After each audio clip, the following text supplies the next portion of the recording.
বিশ্বাস করে আর আমি 11 লক্ষ টাকা বাড়ি দিয়েছিলাম। মুন্সি মানুষ, সে কি আর আমার লগে বদরা করবো না? ইমান সাহেবটা তো খুঁজা পাই না, সে পলাইছে।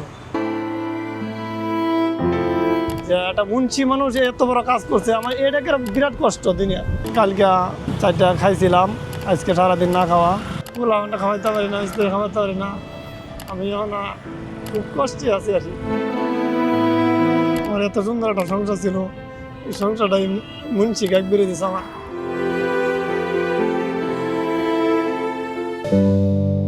আপনি কেমন আছেন? জি আলহামদুলিল্লাহ, আল্লাহ দাঁড়াইছে, তাই আল্লাহ কাছে আদায় শুকরিয়া।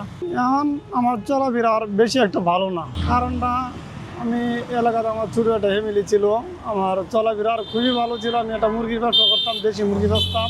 হঠাৎ করে আমার মনের একটা আশা ছিল, আবেগ ছিল যে আমি একটা গরুর ফার্ম করাম। পরে আমি একটা গরুর ফার্ম করছিলাম। এই ফার্ম করাতে 3 বছর ভালো চলতেছি। পরে হঠাৎ করে এক লোক আমার সাথে দেওয়া হইল, এক মুন্সি, সে ঢাকা ক্যান্টনমেন্ট ঘুষতে দিত, পুলিশ লাইন উত্তরা তার বাসা। আমার এতে অনেক গরু কিনে নিছে, পয়লা নগদে নিছে, বাকিও নিছে। বাকি নিলে লেনদেন খুবই ভালো করছে। পরে তারা আমি খুব বিশ্বাস করতাম, বিশ্বাস করে তারা আমি 11 লক্ষ টাকা বাকি দিয়েছিলাম। বাকি নিল, ভাবছি যে আগে দিয়ে দিচ্ছে, সে একটা ইমান মানুষ, এই মুন্সি মানুষ, সে কি আর আমার লগে বদরা করবো? মুন্সি মানুষ, সে কি কাজ করবো? সে আমার 7 লক্ষ টাকার একটা ব্যাংক চেক দিল, এই ময়মনসিংহ এশিয়া ব্যাংকের। আর 4 লক্ষ টাকা বলছে যে আমার নগদ হ্যান্ড ক্যাশ দিয়ে দিব, যে আর বাকি টাকাটা আপনি ব্যাংকে উঠে নেন। যে ব্যাংকে গেছি, তার অ্যাকাউন্টে টাকা নাই। পরে বললাম যে আপনার ব্যাংকে তো টাকা নাই, তাহলে আপনি আমার টাকা দেন, আপনার অ্যাকাউন্টে টাকা নাই। পরে কয় টাকা দিচ্ছি, কয় টাকাটা আসতেছে, এই আজকে আসবো, কালকে আসবো, এমন করতে করতে 3 বছর যা।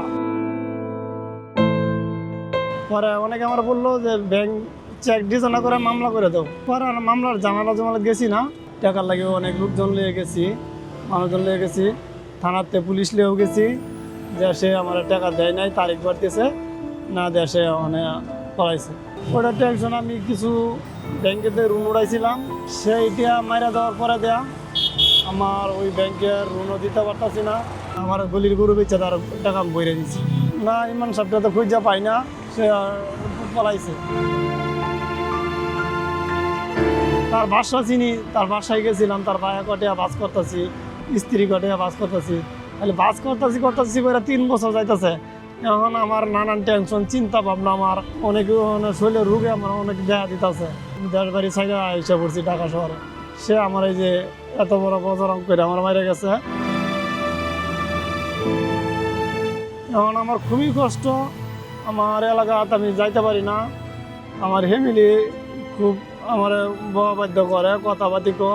এখন তো ঢাকা আসছি, আমি নতুন আজকে 5 দিন ধরে আসছি, কিন্তু কিছু করতে পারতাছি না। না চিনা নাই, জানা নাই, কোনো যাই কি করি। বর্তমান থাকতেছি 7 তলা, যে আমি যে একটা ব্যবসা করবো, ব্যবসা করার মতো আমার ভাও নাই, টাকা পয়সা নাই। আমি এই না আইসি এক জায়গায় যাই, আমি গাড়ি ভাড়া নেই, 7 তলাতে এই জায়গাতে আইটি আইসি। কালকে 4টা খাইছিলাম, আজকে সারাদিন না খাওয়া। ছেলে মেয়ে 5 জন, একটা বয়স হচ্ছে 14 বছর, বাড়িতে 6-এ পড়তো। এখন তাহলে আবারও বন্ধ, তারা নিয়ে আসছি, টাকা নিয়ে আসছি। আমার মনে অনেক কষ্ট, একটা ঈদ গেছে, ঈদের মধ্যে কিনে দিতে পারি নাই, পোলাওটা খাওয়াইতে পারি না, স্ত্রী খাওয়াইতে পারি না। আমি এখন খুব কষ্টে আছি আর কি। 1 বছর যাবত আমার পোলা অনেক কষ্ট করতেছে, ভালো মন্দ খাওয়াইতে পারতেছে না। এখন তো বিশ্বাস করিয়া দিয়েছি যে মানুষ কাকে বিশ্বাস করব? সে একটা 5 ওয়াক্ত নামাজি, সে মাথার টুপি, সে এমন একটা লুয়ে যদি প্রতারণা করে, এই দুনিয়া তার কারে বিশ্বাস করব? আমরা যদি যে কোনোভাবে অন্যভাবে যদি টাকাটা চলে যেত তাহলে হতো, কিন্তু এইভাবে যে আমার একটা বিশ্বাস জমায়া সে একটা আঘাত করে যে এইভাবে আমার টাকাটা নিছে, এটাই আমার একটা মনোকষ্ট। সে একটা ইমান সাহেব মুন্সি, যে একটা মুন্সি মানুষ এত বড় কাজ করছে, আমার এটাকে বিরাট কষ্ট দুনিয়া। আমার এত সুন্দর একটা সংসার ছিল, এই সংসারটাই মুন্সি গাছ বেরিয়ে দিয়েছে আমার।